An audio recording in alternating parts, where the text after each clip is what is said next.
السلام عليكم ورحمة الله وبركاته.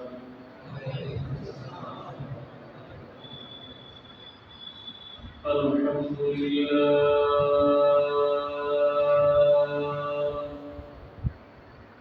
الحمد لله نحمده ونستعينه ونستغفره ونؤمن به ونتوكل عليه ونعوذ بالله من شرور أنفسنا ومن سيئات أعمالنا من يهده الله فلا مضل له ومن يضلل فلا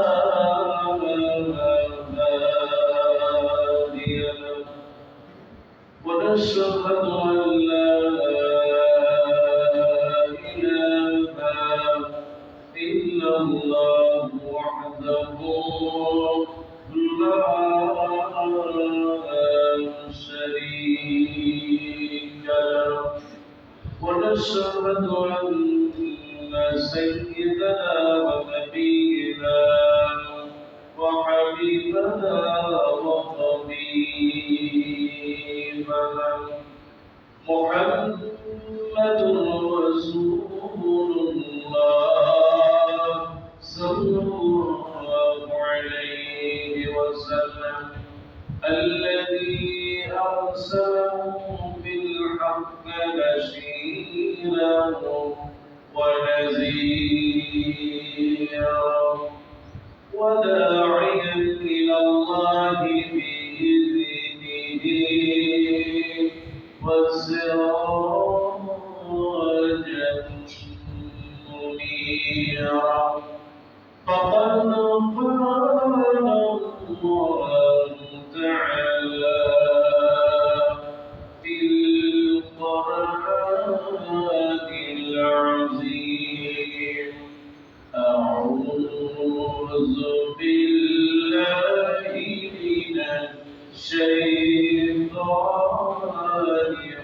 الرجيم بسم الله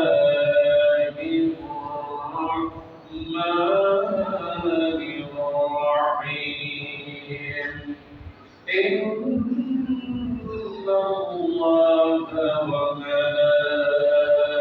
وملائكته يصلون على النبي يا أيها الذين آمنوا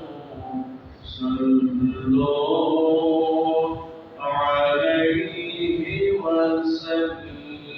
وسلموا تسليما اللهم صل على محمد وعلى آل محمد كما صليت على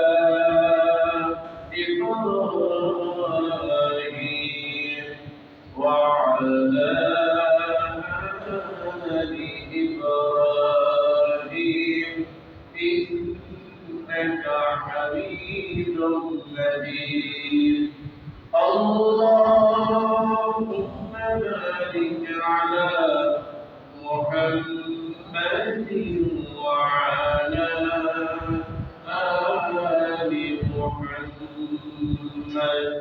كما باركت على إبراهيم وعلى آل إبراهيم إنك حميد مجيد الحمد لله পবিত্র এই জুমার দিন আমরা সকলেই সেই মহান মাহমুদের শুকর আদায় করছি যে আল্লাহ সুবহানাহু ওয়া তাআলা পবিত্র এই জুমার দিন আমাদেরকে যাচাই করে বাছাই করে সমাজের অন্যান্য মানুষের চাইতে বেশি মর্যাদা দিয়ে আল্লাহ রাব্বুল আলামিন দুনিয়ার শ্রেষ্ঠ এই বাগান মসজিদুল ইলাহ এই জান্নাতি বাগানে বসার তৌফিক দিয়েছেন। সেই জন্য মহান আল্লাহ সুবহানাহু ওয়া তাআলার কাছে শুকর আদায় করছি। আমরা সকলেই করছি আলহামদুলিল্লাহ। মহান আল্লাহ সুবহানাহু ওয়া তাআলা শুকর যারাই আদায় করেছে, যারাই শুকরিয়া আদায় করেছে, যারাই নিয়ামতের কৃতজ্ঞতা করেছে, আমার আল্লাহ সুবহানাহু ওয়া তাআলা তাদের নিয়ামত, তাদের হায়াত, তাদের বরকত সমূহ আল্লাহ পাক বৃদ্ধি করে দিয়েছেন।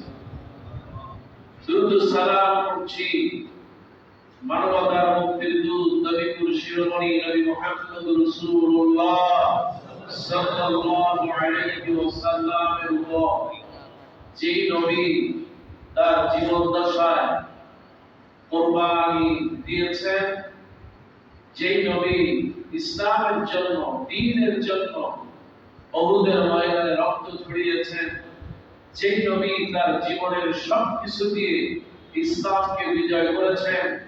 আল্লাহ সুবহানাহু ওয়া তাআলার কাছে মানা চাই, আজকে যারা আমরা আছি, আমার পর্দার আড়ালের মা এবং বোনেরা যারাই শুনছেন, আল্লাহ পাক যেন সকলকে তাদের নেক আমলের কারণে নবী মুহাম্মদ রাসূলুল্লাহ সাল্লাল্লাহু আলাইহি ওয়াসাল্লামের হাতে হাত রেখে জান্নাতে যাওয়ার তৌফিক দান করেন, বলে আমিন। সম্মানিত উপস্থিতি, দরুদ ও সালাম সমস্ত নবী, সিদ্দিকীন, শুহাদা, সালিহিন যারা আল্লাহর রাস্তায় জীবনের সকল মায়া, মমতা, সহায় সম্পদ, ছেলে মেয়ে সব কিছু চাইতে আল্লাহর দ্বীন বিজয়ের জন্য জীবনের সবকিছু আল্লাহর রাস্তায় কোরবানি দিয়েছেন। আমার আল্লাহ সুবহানাহু ওয়া তাআলা যেন তাদের সমস্ত ত্যাগ আর তিতিক্ষাকে, সমস্ত কোরবানিকে কবুল করে। আল্লাহ পাক যেন তাদেরকে জান্নাতে আলা মাকাম দান করেন, বলে আমিন। সম্মানিত মুসলিম ইকরাম, ইতিমধ্যে আপনারা জেনেছেন যে আলহামদুলিল্লাহ আমরা যা দেখতে পেয়েছি, ইনশাআল্লাহ আগামী শনিবার আমাদের বাংলাদেশে ঈদ উদযাপন হবে ইনশাআল্লাহ। এই কোরবানি উপলক্ষে, এই ঈদের দিন উপলক্ষে ইতিমধ্যে অনেকেই গরু কিনেছেন কিংবা কিনবেন অথবা নিয়ত করেছেন কোরবানি দেওয়া। আল্লাহ পাক যেন প্রতিটি ঘরের, প্রতিটি পরিবারে এই ঈদ আনন্দকে আল্লাহ কবুল করেন, বলে আমিন। এই নিয়তের পাশাপাশি অনেকেই হয়তো আপনার রাসূল সাল্লাল্লাহু আলাইহি ওয়াসাল্লামের যে সুন্নাহর আমল, নখ কাটা বন্ধ করে দিয়েছেন, চুল কাটা বন্ধ করে দিয়েছেন। এটা বড় মর্যাদা, মহব্বতের আর ভালোবাসা। সুবহানাল্লাহ।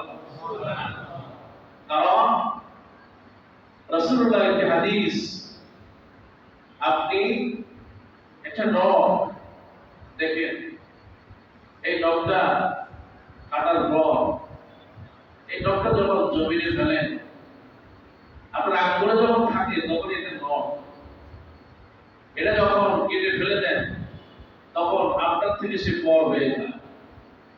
এটা নখ, এটা কাটার পর সে আপনার থেকে পর হয়ে গেল।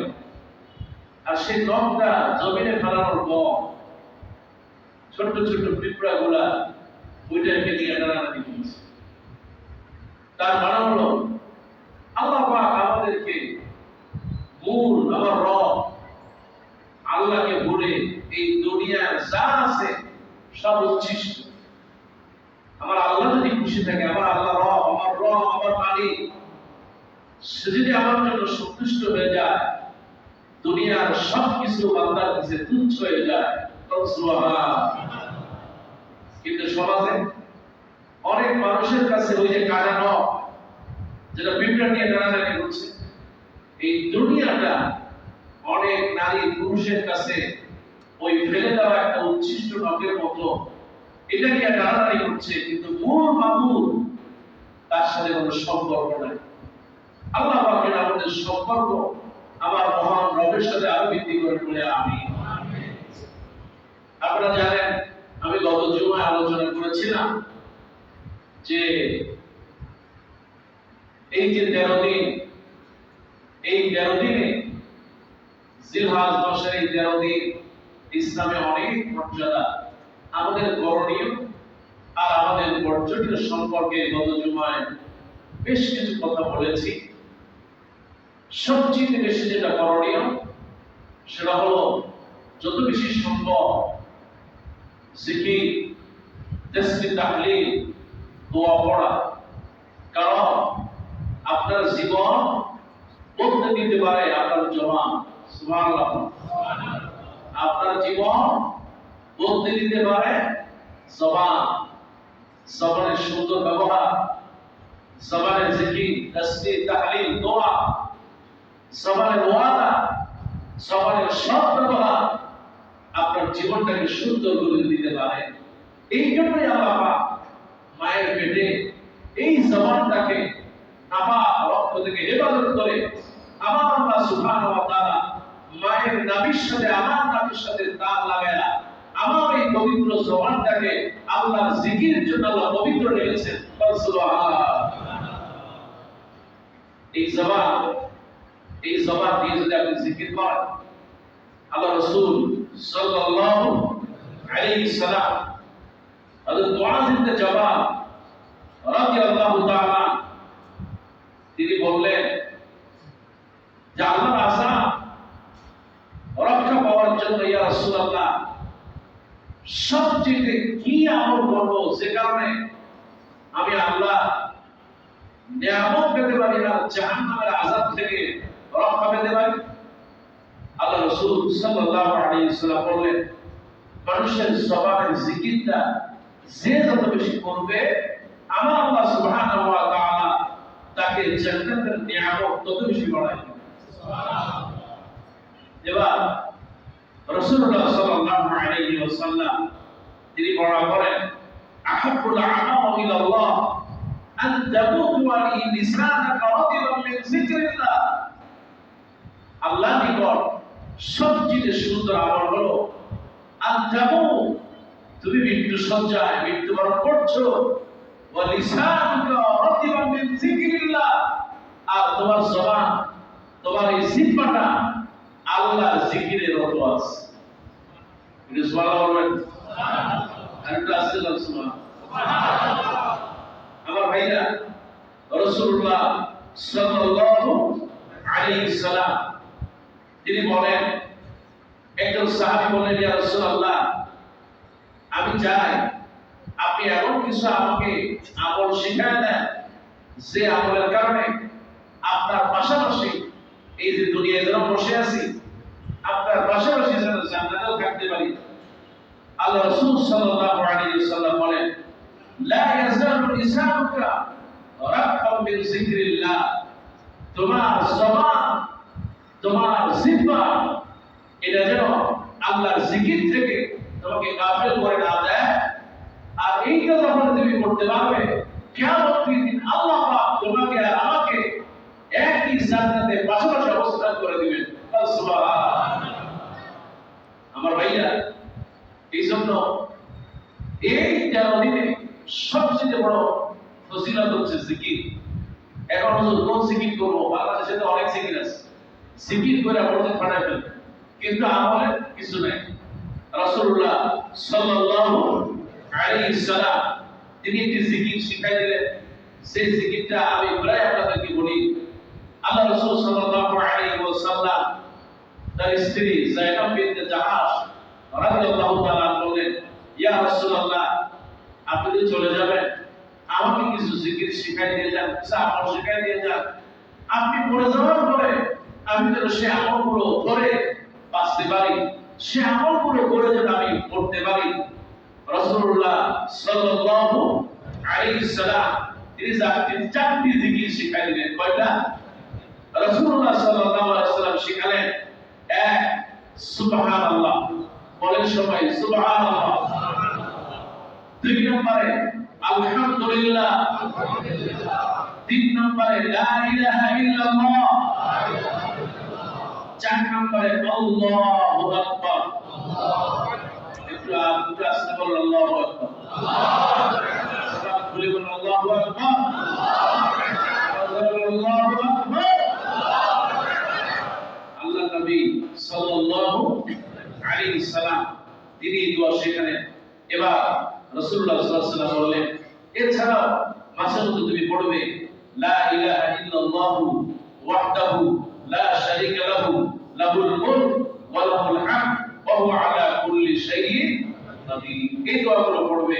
এবার আসুন, আপনি যদি এই দোয়াগুলো পড়েন, এই যে চারটা দোয়া, সুবহানাল্লাহ, আলহামদুলিল্লাহ, লা ইলাহা ইল্লাল্লাহু, আল্লাহু আকবার, এই চারটি দোয়া যদি, এই জিকিরগুলো আমার মা বোনেরা, কিন্তু আপনারা যারা শুনছেন, আল্লাহ রাসূল সাল্লাল্লাহু আলাইহি ওয়াসাল্লাম এই চারটি জিকির কিংবা দোয়ায় আল্লাহ নবী মুহাম্মদ রাসূলুল্লাহ সাল্লাল্লাহু আলাইহি ওয়াসাল্লাম বলেন, যে এক একবার করে বলবে, প্রত্যেকটা বলার কারণে জান্নাতে তার জন্য একটা বৃক্ষ রোপণ করা হয়। সুবহানাল্লাহ। রাসূলুল্লাহ সাল্লাল্লাহু আলাইহি ওয়াসাল্লামের সাহাবী হযরত আবু যর গিফারী রাদিয়াল্লাহু তাআলা এবং আম্মা জান আয়েশা রাদিয়াল্লাহু তাআলা তিনি বলেন, রাসূলুল্লাহ সাল্লাল্লাহু আলাইহি ওয়াসাল্লাম বলেছেন, এই বাক্যগুলি প্রত্যেক বাক্য একবার জিকির করা আর হচ্ছে আল্লাহর রাস্তায় একবার দান করা কিংবা সাদাকা দেওয়ার সওয়াব আল্লাহ পাকের আমলনামায় তুলে দেন। হযরত আবু সালামা রাদিয়াল্লাহু তাআলা তিনি বর্ণনা করেন, আল্লাহ রাসূল সাল্লাল্লাহু আলাইহি ওয়াসাল্লাম বলেছেন, এই বাক্যগুলো কিয়ামতের দিনে বান্দার আমল সবচেয়ে বেশি ভারী করে দিবে। আপনার আমল নামা ওজন পাল্লা হবে, মিজানের পাল্লা। আল্লাহ পাক এই চারটি শব্দ দিয়ে যারা স্মরণে স্মরণে সর্ব অবস্থায় জিকির করেছেন, আল্লাহ রাসূল সাল্লাল্লাহু আলাইহি ওয়াসাল্লাম বলেন, আল্লাহ সুবহানাহু ওয়া তাআলা তাদের মিজানের পাল্লাকে এই চারটি জিকিরের সওয়াব দিয়ে আল্লাহ ভরে দিবেন। সুবহানাল্লাহ।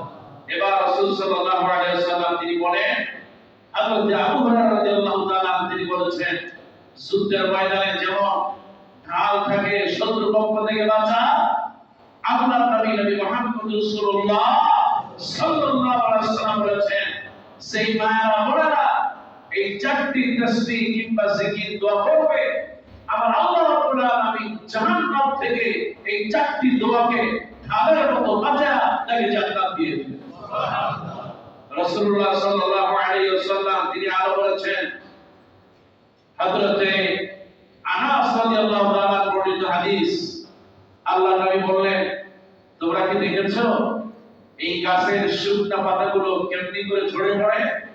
আল্লাহ রাসূল সাল্লাল্লাহু আলাইহি ওয়াসাল্লাম বলেন, যারা জবানে জিকির চালু রাখবে, এই চারটি জিকির করবে, আল্লাহ নবী বিশ্বনবী বলেছেন, তার গুনাহগুলো ওই শুকনো পাতার মতো, যেমন গাছ থেকে শুকনো পাতা ঝরে যায়, এই জিকিরগুলো করতে থাকবে, আল্লাহ পাক তার গুনাহগুলো ওই পাতার মতো ঝরায়া নিষ্পাপ বানায় দিবেন। সুবহানাল্লাহ। রাসূলুল্লাহ সাল্লাল্লাহু আলাইহি ওয়াসাল্লাম তিনি আরো বলেছেন, যে ব্যক্তি এই দোয়াগুলো পড়বে, প্রত্যেক অক্ষরে অক্ষরে আমার আল্লাহ সুবহানাহু ওয়া তাআলা 10টা করে সওয়াব দিয়ে দিবেন।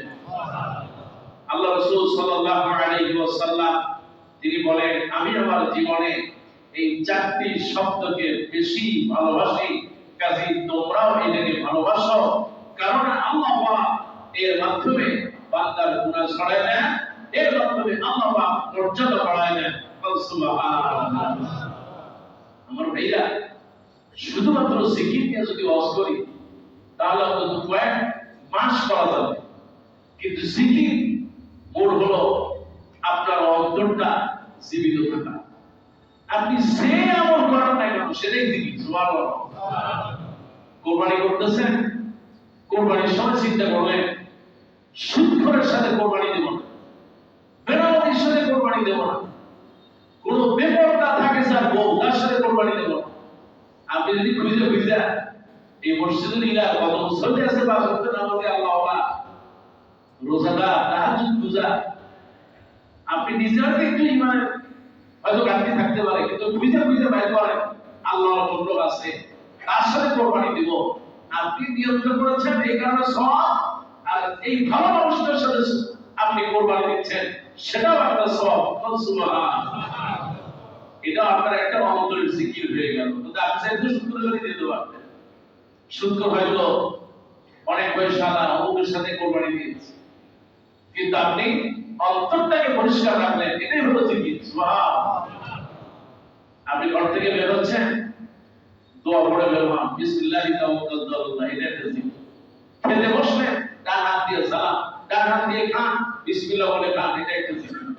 ঘর থেকে বের হলেন, ডান পা দিয়ে বের হন, রাস্তা দিয়ে চলতেছেন, ডান পা দিয়ে চলেন, এটা একটা জিকির। কোনো অন্যায় দেখলেন, প্রতিবাদ করলেন, এটা একটা জিকির। সুবহানাল্লাহ, জিকির মানে হলো আপনার 24 ঘন্টা যাকে মাত্র স্মরণ করবেন তিনি কে। আর আপনি যদি করতে পারেন আল্লাহ পাক বলেন, বান্দারে তুই যদি আমাকে স্মরণ করিস, আমি আল্লাহ পাক তোর নিয়ামত বাড়াই দিয়া আমি আল্লাহ তোকে স্মরণ করব।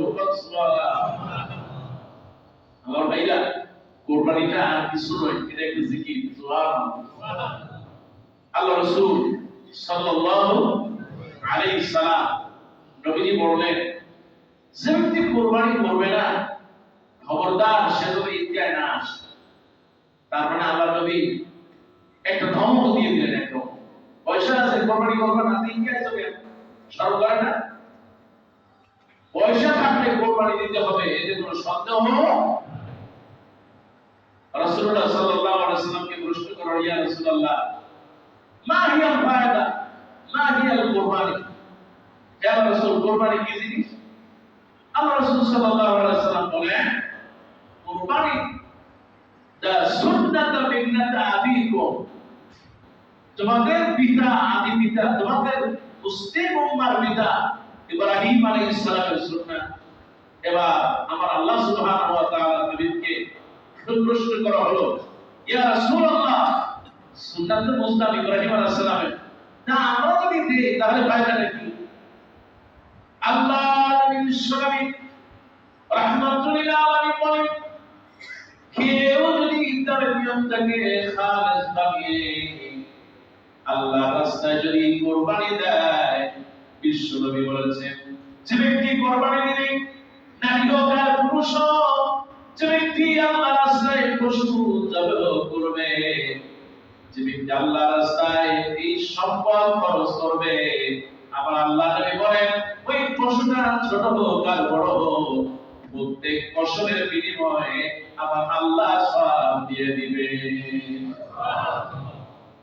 আল্লাহ নবীকে প্রশ্ন করা হয়, ইয়া রাসূলুল্লাহ, ইয়া হাবিবাল্লাহ, ও আল্লাহ নবী আমাদের তো উট দেওয়ার সামর্থ্য নাই, গরু দেওয়ার সামর্থ্য নাই, নবী গো আমরা যদি ছাগল দেই কিংবা যদি ভেড়া দেই, ও আল্লাহ নবী তাহলে কি হবে, ফায়দা আছে? আল্লাহ নবী বললে, যদি তুমি এমন কি ছাগল দাও ভেড়াও দাও, তার যতগুলো গায়ে পশম থাকবে প্রত্যেক পশমের বিনিময়ে আল্লাহ সওয়াব দিয়ে আমলনামা ভরে দেন। ও আমার ভাইরা, আমার আল্লাহ রাব্বুল আলামিন বলেন, ফাসাল্লি লিরাব্বিকা ওয়ানহার, আর তুমি তোমার রবের নামে নামাজ পড়ো। আমরা যারা নামাজ পড়ি যার জন্য পড়ি, তিনি কে? আল্লাহ। সবাই বলেন কে? আল্লাহ। আমরা আল্লাহর জন্য নামাজ পড়লাম, কিন্তু কত পয়সা আছে কুরবানি দেয় না, আছে না নাই? হুজুর ব্যবসা ভালো না, বাড়ি হুজুর অনেক দিন ধরে খালি, ভাড়া দিয়া তেমন বেশি সুবিধা করতে পারি না, হুজুর এই বছর আর কুরবানি দেব না, এমন আল্লাহওয়ালা বাড়িওয়ালা এই বাংলাদেশে আছে না? আমার আল্লাহ নবী বিশ্বনবী কুরবানির এত মর্যাদা দিয়েছেন।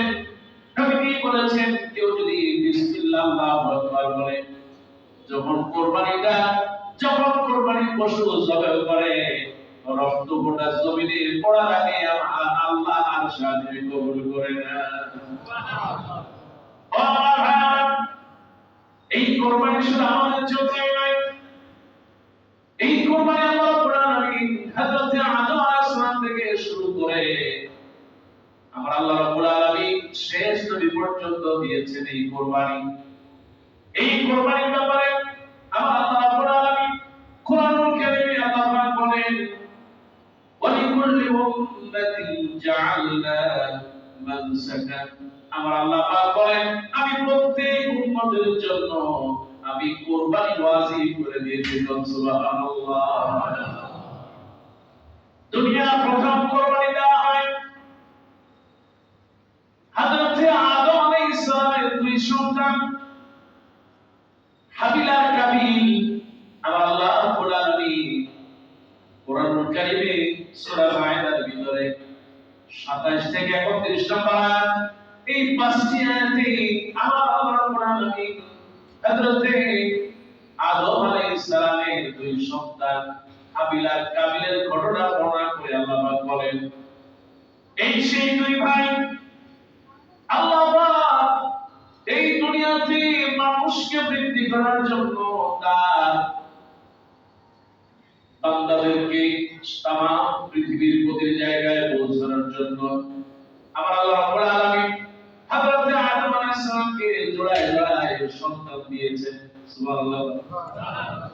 আমার আল্লাহ এমন ভাবে দিলেন, প্রত্যেকবারে প্রত্যেক জোড়ায় একটা ছেলে আর একজন মেয়ে। আমার আল্লাহ পাক বিধান করে দিলেন, যারা একসাথে আসবে তারা আপন দুই ভাই বোন, তারা একজন আরেকজনকে বিয়ে করতে পারবে। কিন্তু এর আগে যারা আছে এই দুইবারে এই যে একসাথে যারা বিয়ে করে একসাথে যারা সন্তান হলো, এই দুই সন্তান একটা ভাই আর একটা বোন, অন্য ভাই বোন যারা হবে তাদের সাথে জোড়া জোড়া বিয়ে হবে। তেমনি করে হাবিল আর কাবিল, কাবিলের সাথে যে জন্মগ্রহণ করলো সে হলো আকলিমা। আকলিমা খুব বড় সুশ্রী ছিলেন। ওই সময় হযরত আদম আলাইহিস সালামের যতগুলো সন্তান ছিলেন মেয়ে কন্যা সন্তান, এর মধ্যে আকলিমা অনেক সুশ্রী হয়েছে, অনেক সুন্দরী রমণী। এবার ভাই চিন্তা করলো, আমার সাথে যেহেতু জন্মগ্রহণ করেছে আমি তাকে বিয়ে করব। কিন্তু আদম আলাইহিস সালাম বললেন, এটা আমার আল্লাহ পাক নিষেধ করেছেন, করা যাবে না। এই আকলিমার বিয়ের দায়িত্ব বা বিয়ের হবে তার সাথে তিনি হলো হাবিল। সুবহানাল্লাহ। হাবিল আর কাবিল আল্লাহ রাব্বুল আলামিন তাদের ঘটনা একটি করে বর্ণনা করতেছেন। হযরত আদম আলাইহিস সালাম এবার বলেন, আচ্ছা ঠিক আছে, তোমরা এবার তাহলে দুইজনে কুরবানি দাও। যার কুরবানিটা কবুল হবে আমার আল্লাহ পাক তার সাথে আকলিমার বিয়ে দিবেন। সুবহানাল্লাহ।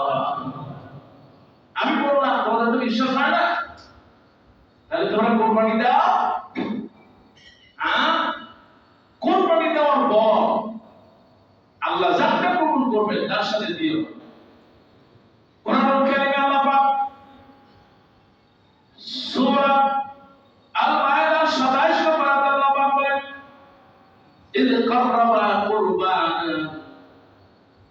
এবার যখন তারা কুরবানি দিল, ফাতাকাব্বাল মিন আহাদাহিমা, একজনের কুরবানি কবুল হয়ে গেল, ওয়ালাম ইয়াতাকাব্বাল মিনাল আখার, আর একজনের কুরবানি কবুল হলো না। এবার হাবিল ছিলেন, হাবিল হলে গবাদি পশু এগুলো তিনি রাখাল ছিলেন, মানে নিজে লালন পালন করতেন, গবাদি পশু চড়াতেন। হাবিল গবাদি পশু চড়াতেন। এই হাবিল সে ছিল ছোট আর কাবিল ছিল বড়। ছোট ভাই গবাদি পশু চড়াতো আর কাবিল তিনি শস্য ক্ষেত্রে ধান, গম, জব এগুলো লাগাতেন, কৃষিকাজ করতেন। সবাই সামনে হাবিল পশু আল্লাহ নামে জবাব করেন, আর কাবিল তিনি কিছু শস্য থেকে কিছু জব, কিছু গম কিছু শস্য ধান এগুলো আনলেন আল্লাহর রাস্তায় কোরবানির জন্য। এবার আবার আল্লাহ রাব্বুল আলামিন কোরআনুল কারীমে তাদের ব্যাপারে বললেন যে আবার আল্লাহ রাব্বুল আলামিন কোরআনুল কারীমে এই দুইজনের ব্যাপারে কোরআনুল কারীম এবার বলল, আসমান থেকে আগুনের ফুলকি নাযিল হয়ে গেল, কাবিলের কোরবানি কবুল হলো না, কিন্তু আবার আল্লাহ রাব্বুল আলামিন হাবিলের পশুকে কবুল করে কোরবানিকে কবুল করে নেন। সুবহানাল্লাহ। হাবিলের পশু কোরবানি আল্লাহর কাছে মঞ্জুর হয়ে গেছে। এখন এতগুলো মানুষের সামনে হাবিলের কোরবানি কবুল হয়ে গেছে, কাবিলের কোরবানি কবুল হয় নাই। তিনি রাগে আর ক্ষোভে এবার বললেন, ক্বালা লাআকতুলান্নাকা, আমি অবশ্যই তোমাকে হত্যা করব। এই পৃথিবীর ইতিহাসে প্রথম কেউ কাউকে বলে আমি তোমাকে হত্যা করব। এবার ক্বালা ইন্নামা ইয়াতাকাব্বালু মিনাল মুত্তাকিন, আল্লাহ পাক বলেন যারা মুত্তাকিন তাদের কোরবানি আমি কবুল করি। সুবহানাল্লাহ। তার মানে কোরবানি খালি দিলেই হবে না, যারা আল্লাহর ভয় আছে, যে আল্লাহর জন্য দেয়, আল্লাহ পাক তার কোরবানি কবুল করে। সুবহানাল্লাহ। আমার ভাইরা, এবার হাবিলকে যখন বলা হলো, কাবিল যখন বললেন আমি তোমাকে হত্যা করব, এবার হাবিল বলল, ইন্নী আখাফুল্লাহ রাব্বাল আলামিন। ও ভাই, তুমি আমাকে হত্যা করার জন্য তুমি যদি আমার কাছে এগিয়ে আসো, আমি তোমাকে বাধা দেব না, কারণ আমি আমার আল্লাহ রাব্বুল আলামিনকে ভয় করি। শুধু তাই না, ইন্নী উরিদু আন তাবু বিইসমি ওয়া ইসনা ফাতাকুনা মিন আসহাবিন নার। আমি চাই যে আমার গুনাহ তোমার গুনাহ এটা নিয়ে আল্লাহর কাছে আমি চাই না আমি তোমাকে প্রতিরোধ করব বা আমি তোমাকে হত্যা করব, চাই না।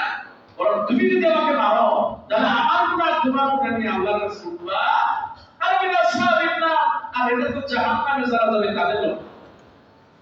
এবং আল্লাহ বলেন, ওয়াযালিকা জাযাউ যালিমিন। যারা সালেহ, এটা হলো তাদের প্রতিদান। সালেহরা জাহান্নামে যাবে, এদের কোনো শব্দ হোক। মুসলমান দরবারে কোনো শব্দ আছে? বড় ভাইয়ের প্রতি জুলুম শুরু করে দিয়েছে, বড় ভাই ছোট ভাইয়ের উপর জুলুম শুরু করেছে। দেখেন, বড় হলো কাবিল আর ছোট হলো কে? হাবিল। হাবিলের নামটা আগে কেন? সুবহানাল্লাহ। আমি যখন আজকে আসতেছিলাম, আমার সাথে আর একজন বললাম, তো বলনা হাবিলের নামটা আগে কেন? আমি তো কখনো ভাবি নাই। তো বলল, হুজুর সত্যি তা আমি তো এটা কখনো ভাবি নাই যে তার নামটা আগে কেন।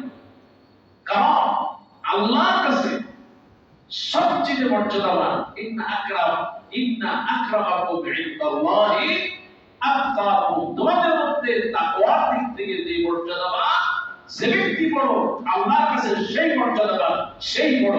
সুবহানাল্লাহ। এই জন্য বড় ভাইকে পিছনে দিয়ে ছোট ভাইয়ের নামটা আল্লাহ আগে দিয়ে দিলেন। সুবহানাল্লাহ। আমার ভাইরা, এবার কাবিল আর হাবিল দুই ভাই এবার চিন্তা করলেন, না হারে ফাসাদ তো বেরিয়ে গেল। হযরত আদম আলাইহিস সালাম এবার হজের জন্য মক্কায় চলে গেলেন। সুবহানাল্লাহ। হযরত আদম আলাইহিস সালাম তিনি মক্কায় চলে গেলেন। এবার ছোট ভাই হাবিল যখন তিনি মেষ চড়াতে লোকালয় থেকে দূরে সরে গেলেন, এবার কাবিল তাকে হত্যা করার জন্য হাত দিয়ে ঘুষা মারে, মাথা দিয়ে ঘুষা মারে, মাথা দিয়ে তাক দেয়, কিন্তু মরে না। কারণ সে তো জানে না কেমনে মারবে। সে বলছে আমি তোমাকে হত্যা করবো, কিন্তু কিভাবে হত্যা করবো সে তো জানে না। এবার শয়তান সূরাত নিয়ে হাজির হয়ে গেছে। শয়তান সুন্দর জামা কাপড় পরে হাজির হয়ে গেল। কই তুমি কি করছো? আমি তোমাকে মারতে চাই। কই তুমি যদি মারতে চাও এত কষ্ট করার দরকার কি? ওই যে পাথর দেখেছো, পাথর দিয়ে মেরে দাও, সে মরে যাবে। নাউজুবিল্লাহ। তুই ভাই ভাই কম বেশি ঝগড়া লাগে, প্রতিবেশী একজন এসে ওর নিয়ে হাত থাকতে মুখ দিয়ে কথা বেশি, এরকম লোক আছে না? আবার কিছু লোক দেখবেন যে আমার এই পরিস্থিতি তো সত্য কিছু দেখা দেবে, সব সুন্দর ধাবায় পড়ে, আছে না? বিশেষ করে ব্রাহ্মণবাড়িয়ার দিকে সুবহান, ব্রাহ্মণবাড়িয়া শুনলে মনে হয় যেন এমন মনে হয় সড়কি টড়কি নিয়ে আসে। এবার শয়তান শিখাই দিয়ে গেল হত্যা করবা, পাথর মেরে দাও, তাহলে হত্যা হয়ে যাবে। এবার বড় ভাই আরে ছোট ভাই তার পাথর বাঁধলো মাথার উপরে। তিনি কোনো প্রতিবাদ করলেন না, কেন তিনি আগেই বলেছেন তুমি আমার বড় ভাই। আর এই ছোট ভাই আবিলকে আদম আলাইহিস সালাম ভালোবাসতেন, এমনকি হাওয়া আলাইহিস সালাম ভালোবাসতেন, কিন্তু বড় ভাই সহ্য হলো না, তিনি তাকে পাথর মেরে হত্যা করলেন। এবার হত্যা তো হয়ে গেছে, কি করবো আরে, এই লাশ রাখবো কোথায়, কেমনে দাম দেব, কোথায় রাখবো, কি করবো? কিতাবের ভিতরে আসে এই হাবিল এতদিন তারা পরিষ্কার ছিলেন, আল্লাহওয়ালা ছিলেন। আমার আল্লাহ রাব্বুল আলামিন তার রূহ নিয়েছেন, কিন্তু তার শরীরটা আল্লাহ পৌঁছায় নাই। কিতাবের ভিতরে আসে প্রায় 1 বছর ধরে এই ভাই কাঁদে কাঁদে করে ঘুরে বেড়ায়, লাশ কি করবো তা তো জানি না। আমার আল্লাহ রাব্বুল আলামিন কোরআনুল কারীম এই সম্পর্কে কোরআনুল কারীম সূরা মাইদা 30 নম্বর আয়াতে এবার আল্লাহ রাব্বুল আলামিন কাবিলকে লক্ষ্য করে আমার আল্লাহ বলেন ফাবা'আসাল্লাহু গুরাবান ইয়াব'আসু ফিল আরদ। এবার আল্লাহ একটা কাক পাঠালেন, সুবহানাল্লাহ। কোরআন কারীমে সবচেয়ে বুদ্ধিমান প্রাণী বলা হয়েছে একটা কাক। আমার ভাইরা ছোট্ট একটা বোতল, এই বোতলের ভিতরে পানি আছে, কিন্তু ভোট দিলে বোতলের ভিতরে মুখটা যায় না, পানিটা পাওয়া যায় না। কাক কত বুদ্ধিমান, ওই বোতলের ভিতরে ছোট্ট ছোট্ট পাথর ফালায়া, কারণ বোতলের পাথর নিচে থেকে জলসাবের পানি উপর উঠবে, আর ওই পানি সে পান করে। সুবহানাল্লাহ। অনেক মানুষের সেই বুদ্ধি নেই। সুবহানাল্লাহ। গর্তের ভিতরে একটা বল পড়ে গেছে অনেক নিচে, এখন কি করবে কি করবে, গর্তটা ছোট, কি করবে চিন্তা করতেছে। আরে সবাই মিলে ক্যাপ্টেনে উড়াও, উড়ান তো যায় না, এত একজন এসে বলতেছে ভাই এত অপেক্ষা করে দিল, আপনি ওর মধ্যে পানি ঢেলে দাও, পানি ঢেলে দিলে বলে দিয়ে শুনবে। জ্ঞান আল্লাহ পাক দিয়েছেন, আল্লাহ পাক এই জ্ঞান দিয়েছেন মানুষকে। উলাইকা কালা, এই জ্ঞানটা যারা কাজে লাগায় না, আলোর কাজে লাগায় না, আল্লাহ পাক বলে এরা হলো পশু। এরকম পশু সমাজে আছে না নাই? আবু সাল্লাল্লাহু আলাইহি ওয়াসাল্লাম আছে না নাই? আল্লাহ পাক এবার আল্লাহ রাব্বুল আলামিন একটা গুণবান কাককে পাঠালেন, 2 টাকা, 1 টাকা আরেকটা কাককে ঘোরাঘুরি করে মেরে ফেলা দিয়েছে। এবার কাক চিন্তা করলো তাহলে কি করা যায়, উপায়টা কি, এখানে কি করব? এবার কাক ঠোঁট দিয়া খবর খুঁজতেছে, আর ওই যে কাবিল দেখতেছে 2টা কাক তারা ঘোরাঘুরি করে একটা মেরে ফেলেছে, এখন আর একটা কি করে। তিনি লক্ষ্য করলেন সে মাটি খুঁড়ে ওই কাকটা যাকে হত্যা করেছে তার কবর দিল, কাপড় দিয়ে দিল। এবার কাবিল বলতেছে আরে আমি এতই নগণ্য হয়ে গেলাম, একটা কাকের যে বুদ্ধি আছে আমারও সেই বুদ্ধি হলো না, আমি এত নগণ্য হয়ে গেলাম।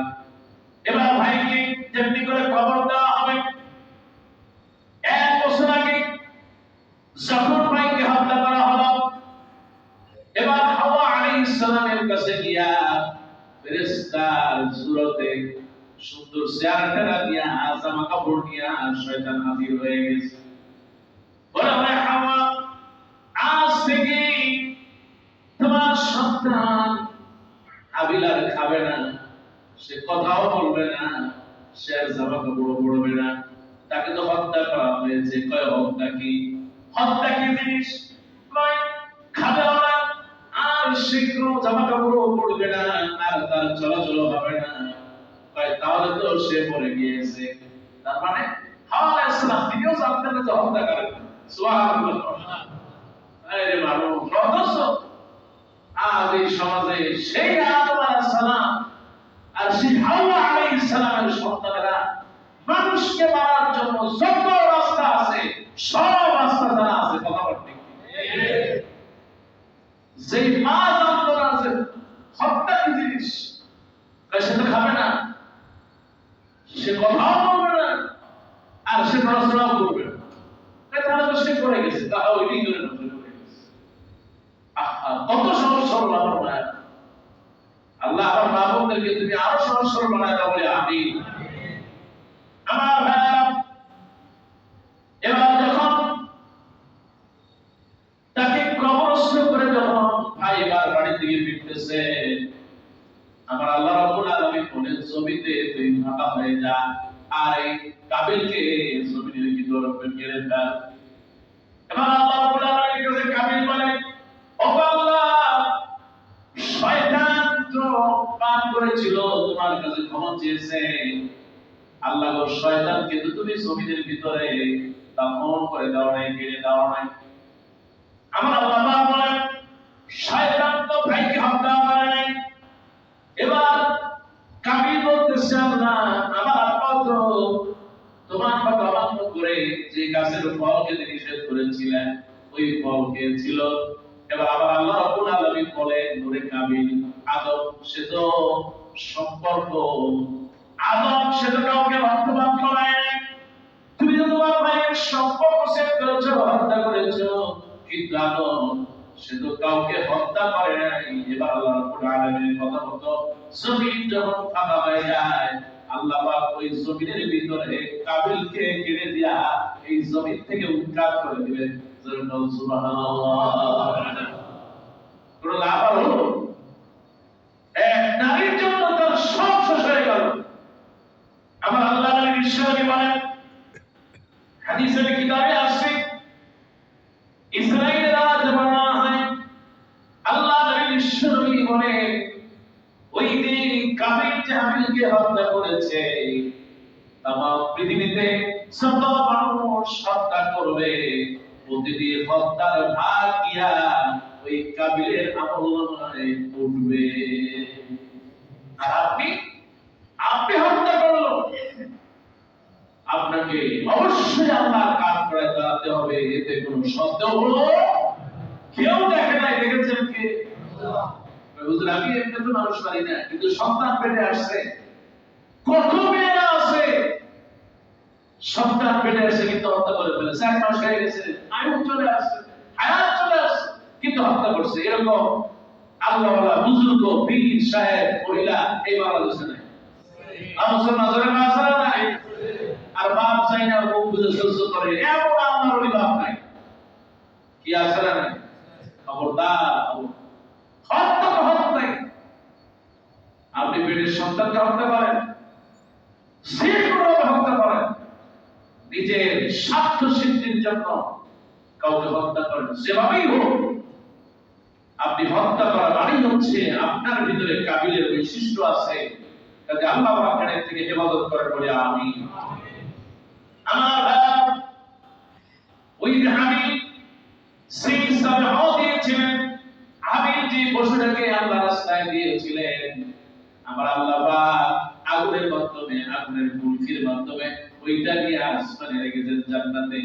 হযরত ইব্রাহিম আলাইহিস সালাম তিনি যখন স্বপ্ন দেখলেন, সন্তানকে বললেন, ইয়া বুনাই ইয়া রাবিল মানাম, ও বাবার কলিজার টুকরা সন্তান ইসমাঈল, আমি স্বপ্নে দেখতেছি তোমাকে আমি জবাই করতেছি।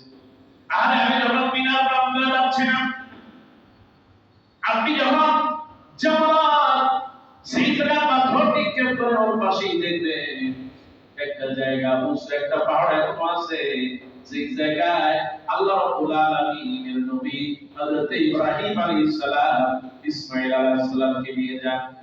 তিনি সামনে দেখলেন আমি তোমাকে যেন জবাই করতেছি। হযরত ইসমাঈল বলেন, ও বাবা আপনি কোনো টেনশন করবেন না, আপনি আমাকে জবাই করবেন যেভাবে আপনি দেখেছেন স্বপ্নে, নিশ্চয় আপনি আমাকে ধৈর্যশীলদের কাতারে পাবেন। সুবহানাল্লাহ। ইয়া বুড়াই যেমন বাবা তেমন সন্তান। সুবহানাল্লাহ। আমার ভাই এই সন্তানটা ইব্রাহিম আলাইহিস সালামের নয়, কারণ সন্তান যদি আমার হতো যৌবন বয়সে হয়ে যেত, কিন্তু আমার আল্লাহ রাব্বুল আলামিন বৃদ্ধ বয়সে ইব্রাহিম আলাইহিস সালামকে পরীক্ষা করবেন।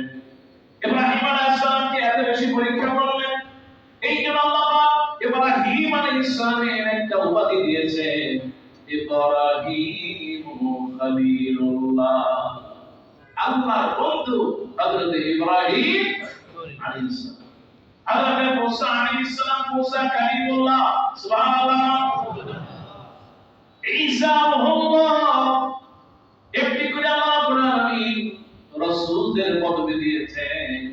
হযরত ইব্রাহিম আলাইহিস সালাম হলেন খলিলুল্লাহ, আল্লাহর বন্ধু। আল্লাহ পাক শেষ পর্যায়ে একটা পরীক্ষা নিলেন। শেষ বয়সে এত সুন্দর ফুটফুটে একটা সন্তান দিয়েছেন। আমার আল্লাহ রাব্বুল আলামিন এই দুনিয়ায় ইসমাঈল আসার পর থেকে পরীক্ষা আর পরীক্ষা। আর ছোট্ট মানুষ বাবার কাছে যায়, গাড়ি ধরে লাঠিটা আগায় দেয়, বসার জন্য ছোট্ট চেয়ারটা আগায় দেয়। ঘরের ভিতরে ঢুকলে আব্বা বাবা বলে ডাক দেয়, সুবহানাল্লাহ। এই ছোট্ট সন্তান নারে কে না মা লাগবে, এত সুন্দর ফুটফুটে সন্তান দেখলে যে কেউ মানুষের মায়া লেগে যায়। কারণ আমার আল্লাহ রাব্বুল আলামিন বলেন, আমার আল্লাহ নবী বলেন, মাল্লাম ইয়ারহাম সাগীরানা ওয়ালা কাবীরানা ফালাইসা মিন্নি, যে ব্যক্তি ছোটদের স্নেহ করবে না আর বড়দের সম্মান করবে না, আল্লাহ নবী বলেন সে আমার উম্মত হতে পারে না। নাউযুবিল্লাহ। ছোটদের দেখলে যদি আপনার মায়া থাকে মনে করতে হবে ঈমান সচল আছে। সুবহানাল্লাহ। মুসলমান সরকার না, সুবহানাল্লাহ। ছোটদের বাচ্চাদের কোলে নিতে না মন চাইলে, বাচ্চাদের আদর করতে মন না চাইলে মনে করবেন আপনার অন্তরটা দিন দিন পাথর হয়ে যাচ্ছে। আল্লাহ পাক বাচ্চাদের প্রতি আমাদের মায়া মহব্বত ভালোবাসা বৃদ্ধি করে দিন করে আমিন। এটা সরকার না আমিন। মসজিদুল্লাহ যত বাচ্চারা আসে আল্লাহ পাক তাদেরকে আল্লাহওয়ালা, দিনদার, পরেশগার, নেককার, মেধাবী এবং জান্নাতে যাওয়ার জন্য ইসমাঈল আলাইহিস সালামকে আল্লাহ কবুল করুন বলে আমিন। আমার ভাই হযরত ইব্রাহিম আলাইহিস সালাম স্বপ্নে দেখলেন, সন্তানকে বললেন, সন্তান রেডি হয়ে গেলেন। আমার আল্লাহ রাব্বুল আলামিন এবার যখন ওয়াদা করলেন, স্বপ্ন দেখলেন, এই স্বপ্নের মাধ্যমে বাস্তবায়নের জন্য এবার বিনা প্রান্তরে চলে গেলেন, সন্তানকে জবাই করবেন, কিন্তু জবাই তো হয় না। ইসমাঈল আলাইহিস সালাম বলেন, আব্বা আমি বুঝছি আপনার পরে আবার চোখ মায়া লাগতেছে, আমার জবাই দেন না কেন? গলা তো কাটে না বাবা, কি করব? ইসমাঈল আলাইহিস সালাম বললেন, বাবাজি তাহলে আপনি কাজ করেন, আপনার চক্ষু দুইটা আপনার চোখ দুইটা যদি পাবেন, কারণ সেই তরবারি দিয়ে পাথর কেটে যায়, ওই তরবারি দিয়ে গলা কাটবে না, কারণ তার মানে হলো আপনি হয়তো আমার গলায় ছুরি দেন না। এবার যখন ইব্রাহিম আলাইহিস সালাম সন্তানের কথা মতো যখন যখনই চোখে কাপড় বেঁধে বিসমিল্লাহু আকবার বলে জবাই শুরু করলেন, আমার আল্লাহ রাব্বুল আলামিন ওই যে হাবিল যে পশুটা আল্লাহর জন্য কুরবানি দিয়েছিলেন, আল্লাহর জন্য দিয়েছিলেন, আমার আল্লাহ রাব্বুল আলামিন ওই জান্নাত থেকে পশুটা এনে ইব্রাহিম আলাইহিস সালামকে দিয়া ইসমাঈল আলাইহিস সালামকে জমিন থেকে বাঁচায়া আমার আল্লাহ রাব্বুল আলামিন জান্নাতে দিয়া কুরবানি দিলেন। সুবহানাল্লাহ। তার মানে হলো হচ্ছে ত্যাগ, সবচেয়ে উত্তম জিনিসটা ত্যাগ করা। সুবহানাল্লাহ। হুজুর বলে আমাদের সন্তানকে যদি কুরবানি দেওয়া হয় তাহলে বোঝা যায় যে কয়জন ঈমান। কিন্তু আল্লাহ পাক তো চান না। আল্লাহ পাক ইব্রাহিম আলাইহিস সালামকে পরীক্ষা করতে চেয়েছেন। সুবহানাল্লাহ। কোন বান্দা নবী সম্পদ দিয়ে তার সবথেকে সম্পদ মানুষের বেশি প্রিয়। এই পৃথিবীতে যা প্রিয় তার মধ্যে সম্পদ একটা অন্যতম জিনিস। আমার আল্লাহ কোরআনে বলেন, আমার আল্লাহ নবী বলেছেন, যে ব্যক্তি আল্লাহর রাস্তায় নিয়তটা সহিহ করে কুরবানি দিবে, ওই যে সন্তান কুরবানি দেওয়ার যেমন সওয়াব, যেমন ফায়দা, যেমন গুরুত্ব, যেমন ফজিলত, কেউ যদি খালেস আল্লাহর জন্য কুরবানি দেয়, হযরত ইসমাঈলকে কুরবানি দেওয়ার সওয়াব আল্লাহ তাআলা মুআমে দিয়ে দেন। এইজন্য আল্লাহ পাক দেখবেন না আপনি কি দান দিবেন। সুবহানাল্লাহ। আল্লাহ দেখবেন আপনি কি একটা উট দিলেন, না গরু দিলেন, না ছাগল দিলেন। আমার আল্লাহ পাক সূরা হজের 37 নম্বর আয়াত, লা ইয়ানাল্লাহু লুহুমুহা ওয়ালা দিমাউহা ওয়ালাকিন ইয়ানালুহু তাকওয়া মিনকুম। আল্লাহ পাক বলেন, আমি দেখব না তোমাদের লুহুমুহা কত কেজি গোশত হয়েছে, আগে কি গরুর খাওয়া দেয়? হ্যাঁ, 3 পণ তো হবে, 5 পণ না হলে টাকা দেবে, কি আছে না নাই? তারপরে লেসটা ধরে একটু লাগা, ঠিক আছে, গোশত হবে ভাই, আগে যে চিন্তা করে গোশত হবে ভাই, কত সাহেবা বাস মাংস, এটা যাওয়া খারাপ না। কিন্তু আপনি সাত কিন্তু নিয়ম থাকতে হবে সন্তুষ্ট করা। হাই গরু তো সাইডটা না হলে হয় না। গত বছর দিয়েছিলাম কাজটা, এবার সেটা ব্যাপার আরেকটু বাড়াবো, এবারটা ওই সেই আপনার রংপুর থেকে বিশাল লাল একটা গরু দিয়ে, আমার যে বাড়িওয়ালা, যে বাড়ি আমি থাকি ভাড়াতে, বাড়িওয়ালা বিশাল একটা বাড়ি, মানে 3 তলা 4 তলা পুরোটাই ডুপ্লেক্স। প্রথম যখন তার বাড়িতে আমি কুরবানি, 4-5টা গরু, সে গরু কি বন গরু, আমি খাই জানা এগুলো তো সাধারণত পাওয়া যায়।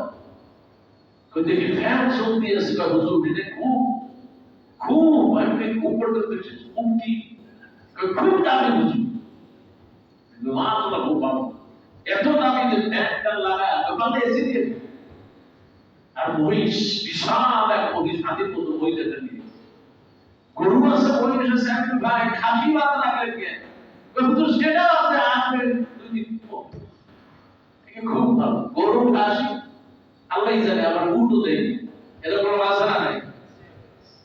আমি বলবো না খারাপ, আপনি দেন, আপনার সামর্থ্য আছে আপনি দেন, কিন্তু যদি লোক দেখানোর উদ্দেশ্যে নেন তাহলে আপনার এই গোশত কোনো কাজে লাগবে। পরে দেখলাম যে না আলহামদুলিল্লাহ লোকটা ভালো মানুষ, বা সত্যি নামাজ পড়ে মসজিদ কমিটি, বিশাল এক মসজিদ কমিটির সভাপতি, মাশাআল্লাহ উনি আসছেন, মসজিদটা একটা ডিটেল ভার্সন, সেখান থেকে প্রায় 10টা ফাউন্ডেশন করে বিশাল এক আয়োজন, আল্লাহ আপনার বরকত দিন, সবাই বলেন আমিন। এরকম কিছু মানুষ থাকা দরকার। কিছু মসজিদ আছে, মসজিদের কমিটির মেম্বার হয়, জীবনে মসজিদ এক করে দেয়, মুসলমান আছে না নাই? মসজিদে কোনো মতো যদি একবার আসে, সালাম কিংবা ঘুষ একটা দিয়ে আবার করবে, মাসে কিছু টাকা পয়সা দেয়, কোনো মতে 10 টাকা 20 টাকা, জোর হইলে 100 টাকা, নাইলে 50 টাকা, তাও পারছে না। এরকম কমিটি বাংলাদেশে আছে না নাই? মুসলমান কথা আছে না নাই? ওইরকম হইতে না মুখ খারাপ। আল্লাহ পাক এইরকম কমিটি প্রত্যেক মসজিদে আল্লাহ করুন, সবাই বলেন আমিন। কারণ সেই লোকটার মন যত বড়, আল্লাহ পাক তাকে তত বেশি বরকত দিয়ে দেয়। পরে দেখলাম যে মাশাআল্লাহ উনি জবাব দিয়া, তারপরে ওই এলাকায় যত ফকির আছে, ভিক্ষুক আছে, সবাইকে তিনি বন্টন করেন, আর নিজের জন্য কিছু রাখেন। আমাদের ফ্ল্যাটে যারা আছেন সবাই দিলেন না, এটা বললাম এক্সাক্ট আছে। আল্লাহ পাক আপনার গোশত দেখবে না, আপনি কত বড় কি দিলেন তাও দেখবে না, বলা কি ইয়ানালু তাকওয়া মিনকুম, তোমাদের মধ্যে যার তাকওয়া যতটুকু থাকবে আল্লাহ ততটুকুই কবুল করেন, বলে আমিন। আপনি পারেন না 7 ভাগে নেন, কারণ রাসূলুল্লাহ সাল্লাল্লাহু আলাইহি ওয়াসাল্লামের সাহাবীরা তারা 7 ভাগে কুরবানি দিয়েছেন। আল্লাহ নবী সাল্লাল্লাহু আলাইহি ওয়াসাল্লামের সাহাবী হযরত জাবির ইবনে আব্দুল্লাহ قال ذبحنا مع النبي صلى الله عليه وسلم الحديبية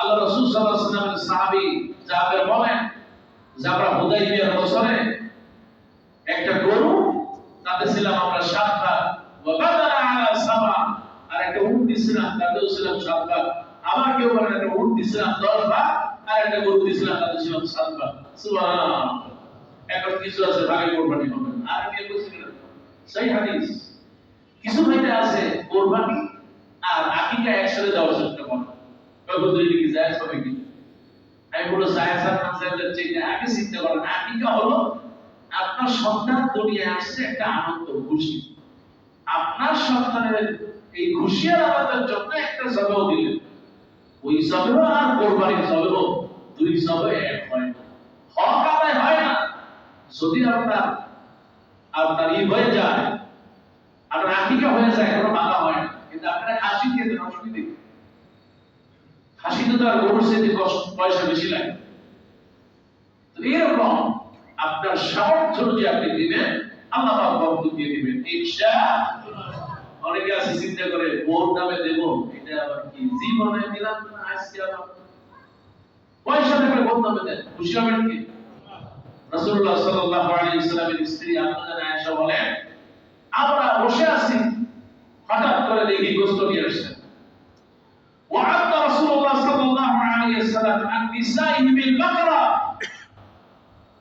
গরুর গোশত নিয়ে আসলেন আম্মা জানা আয়েশা বলেন কি ব্যাপার গরুর গোশত তোমরা বাইরে কই তখন সাহাবীরা বলেন ইয়া রাসূলুল্লাহ সাহাবীরা বলেন আম্মা জান আল্লাহ রাসূল সাল্লাল্লাহু আলাইহি ওয়াসাল্লাম আপনাদের জন্য একটা কুরবানি দিয়েছেন গরু দিয়ে সুবহানাল্লাহ যে আপনাদের যাদের স্ত্রী আছে স্ত্রীদের জন্য যদি পয়সা থাকে আলহামদুলিল্লাহ কুরবানি দেন খুশি হবেন কে আর পয়সা না থাকলে নিজে দিতে পারেন কিন্তু চেষ্টা করবেন কোরবানি মানে হলো নিজে সন্তুষ্ট নয় সবাই মিলে সন্তুষ্ট হুজুর কয়বার করুন আমাদের দেশে প্রচলিত আছে 3 বার নিজে একবার ফকির মিসকিন একবার আত্মীয় স্বজন একবার কিন্তু রাসূল সাল্লাল্লাহু আলাইহি ওয়াসাল্লামের কোন হাদিস এই ব্যাপারে নাই আপনি যদি সুযোগ থাকে বঞ্চিত করেন হাদিসে তো নাই সবের খাওয়া খায় এই বছর গোশত আগামী বছর খাবো যা আছে খাবো আল্লাহু আকবার বঞ্চিত করার মানসিকতা রাখেন না ওই বিধিদের মধ্যে গোশত কষ্ট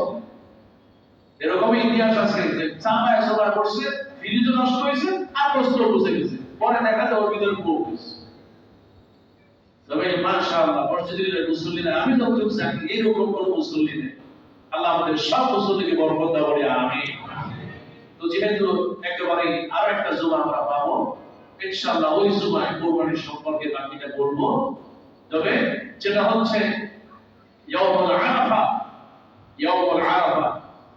এই জিলহজ মাসের এই কয়েকদিনের মর্যাদা আরো একটা গুরুত্বপূর্ণ মর্যাদা হলো রোজা রাখা রাসূলুল্লাহ সাল্লাল্লাহু আলাইহি ওয়াসাল্লাম বলেছেন প্রথম 10 দিন যেন 1000 দিনের সমান সুবহানাল্লাহ যদিও হাদিসটা অনেকে দুর্বল বলেছেন আরেকটা হাদিস আছে হযরত আনাস ইবনে মালিক রাদিয়াল্লাহু তাআলা তিনি বলেন শুধুমাত্র আরাফার দিন এই আরাফার দিনটা আল্লাহর নিকট 10000 দিনের মতো পর্যন্ত সুবহানাল্লাহ সম্মানিত ভাইরা আরাফার দিন 9 জিলহজ যেদিন আরাফা হবে সৌদি আরবে ওই দিন আপনি রোজা রাখবেন ইনশাআল্লাহ তারপরে কি আগামী জুমাবার রাখবেন আর চেষ্টা করবেন যে বাংলাদেশে যে 9 জিলহজ সেদিন রাখা কারণ আপনি রোজা রাখলেই সওয়াব রোজা রাখলে কিন্তু গুনাহ নেই রোজা রাখবেন আল্লাহ পাক যেন আমাদেরকে বেশি বেশি রোজা রাখার তৌফিক দান করে আমিন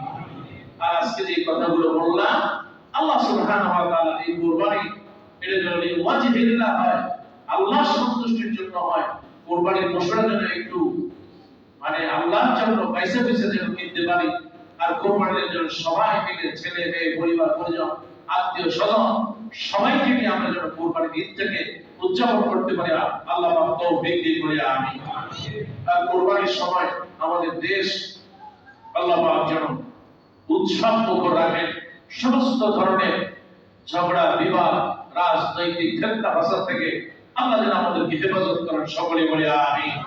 যারা দেশে যাবেন আল্লাহ পাক তাদেরকে নিরাপদ করে দেন। যারা এখানে কোরবানি করবেন আল্লাহ যেন তাদেরকে কোরবানি সুন্দরভাবে করার তৌফিক দেন।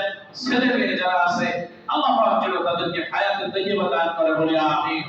আল্লাহর কাছে সাহায্য চেয়ে বাবা যারা চলে গেছে আল্লাহ কবরটাকে জান্নাতের টুকরা বানায় দাও। আল্লাহ তোমার কাছে বলি যারা ছেলে মেয়ে আত্মীয় স্বজন যারা মা বাবা অসুস্থ আছে আল্লাহ সুস্থ করে তাদেরকে হায়াতে বারাকা দান করুন, বলি আমিন। আল্লাহ তোমার কাছে বলি যে যত অসুবিধা আছে সমস্যা আছে আল্লাহ যা যত নেক আশা আল্লাহ সমস্ত সমস্যা দূর করে নেক আশাগুলো তুমি পূরণ করার তৌফিক দাও, বলি আমিন। আল্লাহ দোয়া করছি যারা হজে গিয়েছেন হজের জন্য আল্লাহ নিয়ত করেছেন, হজে গিয়েছেন, হজে গিয়ে বিভিন্ন হজের কাজ যদি সমাপন করবেন দোয়া করছি পরিস্থিতি জেলার মুসল্লি যারা আশেপাশে জালেশ্বরের যারা সকলের হজকে তুমি কবুল করো, বলে আমিন। আল্লাহ আজ যারা নিয়ত করেছেন তাদেরকে এই নিয়তে বারাকা দান করো, বলে আমিন। هذا عندي وعند الله والسلام عليكم ورحمة الله وبركاته।